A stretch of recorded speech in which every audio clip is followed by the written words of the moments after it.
बात मैं कहना चाहता हूं, एक सीरियस बात। Rahul Gandhi ji different different foreign universities में जाते हैं और बोलते हैं। ये बताइए आप में से कितनों को ध्यान है किसी भारत की यूनिवर्सिटी ने उनको कभी बुलाया हो?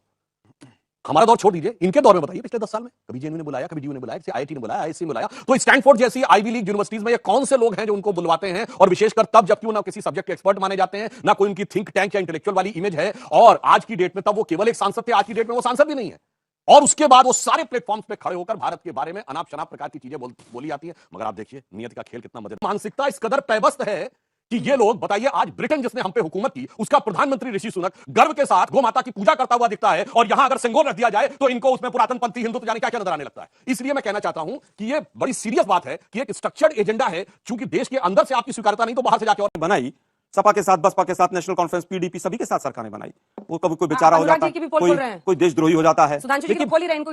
इतिहास के फैक्ट्स को नहीं बदला जा सकता है। फिर अभी बात आती है कि साहब वो विदेश की धरती पर, मोदी जी तो विदेश की धरती पर कहते थे 2014 से पहले जिसका इस देश में जन्म होता है उसको शर्म आती।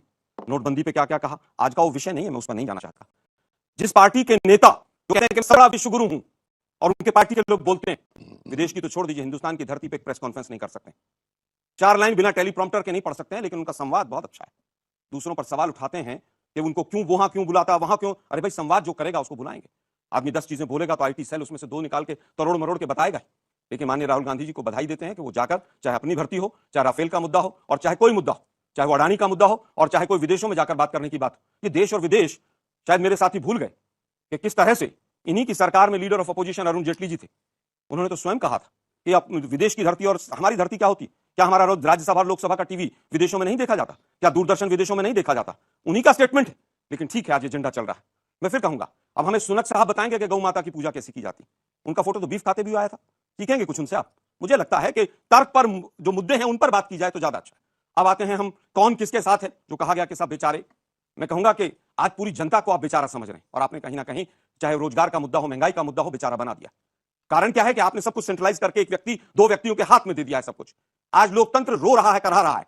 कैसे? सीबीआई का डायरेक्टर अपनी पेंशन नहीं ले पाता, 4-4 साल हो जाते हैं, उसका पता ही नहीं केस का कहां पर है।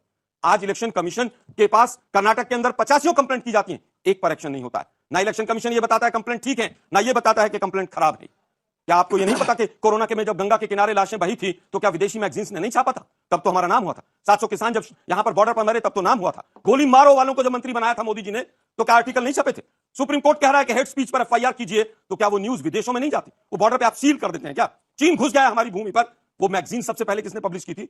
वो सैटेलाइट इमेजेस किसने दी थी? इसी यूएस ने दी थी। तब तो बहुत मान सम्मान हुआ था।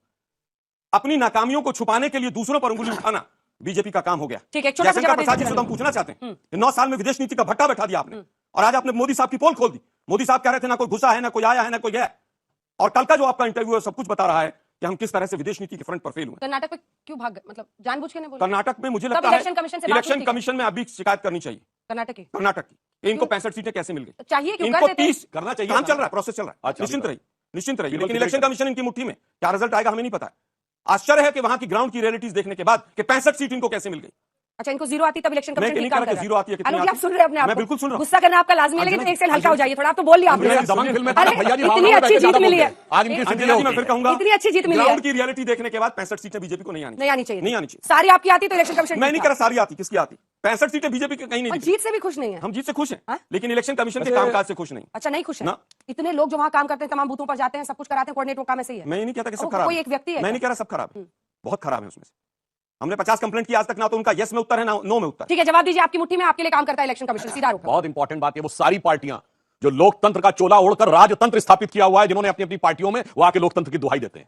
मैं विनम्रता और चुनौती से पूछता हूं, एक पार्टी बताइए जिसने अपनी पार्टी को पूरी तरीके से डायनेस्टिक पॉलिटिक्स में बदल दिया हो, और वो आके आज भाषण देने की बात करते हैं, और इन्होंने भी बात, और आपको तो समझ में नहीं आया था। और ये लोग इतने बुद्धिमान हैं, राहुल गांधी फैक्टर समझिए आप, कि हमारे 20 सैनिक बलिदान हुए बगैर गोली चले हाथ की फाइट में।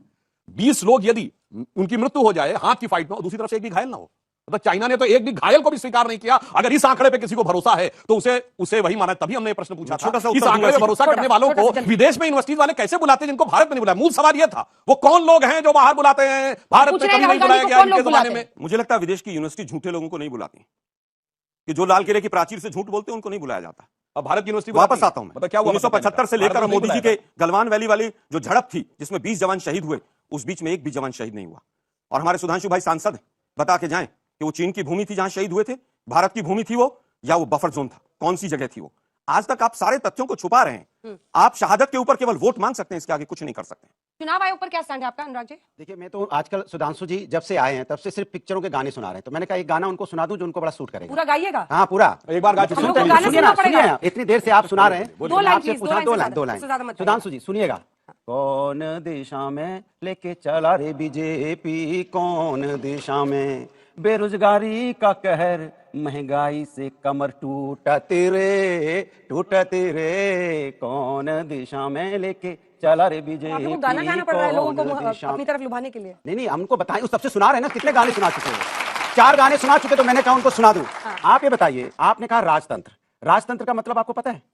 पता है? राजतंत्र मतलब मेरे बाद मेरा बेटा ही होगा। अब आपके बीच में नहीं बोला, कहा करने लग गए। सुन लीजिए ना, अभी आपके बीच में बोला नहीं था। सुनिए, राजतंत्र होता है, अनुराग ठाकुर के पिताजी कौन? नहीं, चीफ मिनिस्टर। सुनिए, आपके बीच में नहीं बोला, फिर मैं बोलूंगा तो फिर आप चीखने लगोगे ऐसे। नहीं, बोलिए मेरी बात। अनुराग ठाकुर कौन है? उनके पिताजी क्या थे? परवेश वर्मा के पिताजी चीफ मिनिस्टर, अनुराग ठाकुर के पिताजी चीफ मिनिस्टर। पूरा सिंधिया फैमिली ले आए आप अपनी पार्टी में। उससे नहीं बड़ा राजनाथ सिंह जी के बेटे आपके साथ हैं, कल्याण सिंह जी का, स्वर्गीय कल्याण सिंह जी की पूरी फैमिली है। और सुनिए, जब आपको सत्ता बनानी होती है तो पीडीपी के साथ जाकर कश्मीर में सत्ता बना लेते हैं, जिसको अलगाववादी पार्टी बोलते हैं। जब इनको सत्ता बनानी होती है तब चौटाला फैमिली नहीं दिखाई पड़ती। जब सत्ता बनानी होती है तो शिवसेना की ठाकर फैमिली नहीं दिखाई देती। जब सत्ता बनानी होती है तो अकाली दल की फैमिली नहीं दिखाई देती। आपको सत्ता से प्यार है सर, आपको परिवार और से किसी से लेना देना नहीं है। आपको सत्ता चाहिए, किसी कीमत पे चाहिए, चाहे किसी से समझौता करना हो। ये लोग जो सुबह से लेकर शाम तक कश्मीर की बात करते हैं, जब पीडीपी के साथ आपने सरकार बनाई थी, 3 साल तक मलाई खाई थी, तब आपको याद नहीं आया था? आप वो लोग हो जो सिर्फ सत्ता चाहते हो, पब्लिक से कोई लेना देना नहीं है, आपके सेंटीमेंट के साथ खेलते हैं। ये कभी आपके बात आपकी जो असली मुद्दे उस पर चर्चा नहीं करेंगे। मैंने कई बार ये बात बोली सुधांशु जी से, आप जब भी पूछिए, सुधांशु जी जाएंगे 1970 में, 1980 में, 2014 में जो आपने वादा किया था कि हम 2014 के बाद आएंगे, डीजल पेट्रोल सस्ता हो जाएगा, गैस के सिलेंडर सस्ते हो जाएंगे, पढ़ाई लिखाई सस्ती हो जाएगी और जो यहाँ स्वास्थ्य व्यवस्था होगी वो एकदम अच्छी तरह से हो जाएगी। आज शर्मा आ गई है, उस पर आप एक बार भी नहीं बोलोगे, एक बार चर्चा नहीं करोगे। आज आतंक जो ये बात करते हैं, एक सेकंड, और ये जो बात करते हैं आज इनकी सरकार में, आज इनकी सरकार के अंदर में, थाने के अंदर में मारपीट होती है, थाने के अंदर में यहाँ गोलियां चल जाती हैं। आप न्यायालय में जाइए तो गोली मार के हत्या हो जाती है, जेल के अंदर हत्या हो जाती है, रोड पे हत्या हो जाती है। आदमी सुरक्षित कहां है बताइए? आप दूसरों पर आप उंगली उठाते हो, लेकिन आपके यहाँ सिर्फ गोलियां चल रही हैं, लेकिन आप उस पर चर्चा नहीं करेंगे। अभी आप बोलोगे पुरानी बात है, ये सच है। अदालत में जज के सामने हत्या की गई, ये सच है भाई। यूपी में अभी दिल्ली रोहिणी कोर्ट में, दिल्ली में भी हुई थी। मतलब अंधेरगर्दी हर जगह है, इसलिए यहाँ वाली है तो वहाँ वाली गलती नहीं। देखिए, वो क्रिमिनल्स आते हैं कोर्ट में, क्रिमिनल कोर्ट्स होती है, सिविल कोर्ट होती है, और criminal गैंग बार आते हैं तो होती है, सारे इंतजाम हैं। उसके बावजूद भी होती है, एक आध घटना हो सकती है, कहीं भी हो सकती है। कैसी उसको बात कर रहे हैं? कैसे करना होगा? आप कैसे बताइए? आप खुद लॉयर हैं। मैं उसी का जवाब इसी भी दे रहा हूँ। क्या दिल्ली में बोल हमने रहे देखा हैं है, दिल्ली में हम देखते हैं ये चीजें। घटना दिल्ली से ज्यादा बेटर तो नहीं हो सकती लॉ एंड ऑर्डर कहीं भी। उस कैपिटल में अगर हत्या हो सकती है तो यूपी में हुई तो उसमें क्या करोगे? और इसके अलावा देखिए, कानून अपना काम करेगा। इनकी शर्ट काली है तो मेरी भी काली है। सवाल दलील कोई जवाब नहीं, आप आगे बढ़िए। सवाल कानून का है, सवाल कानून का है और कानून का राज लागू हुआ है।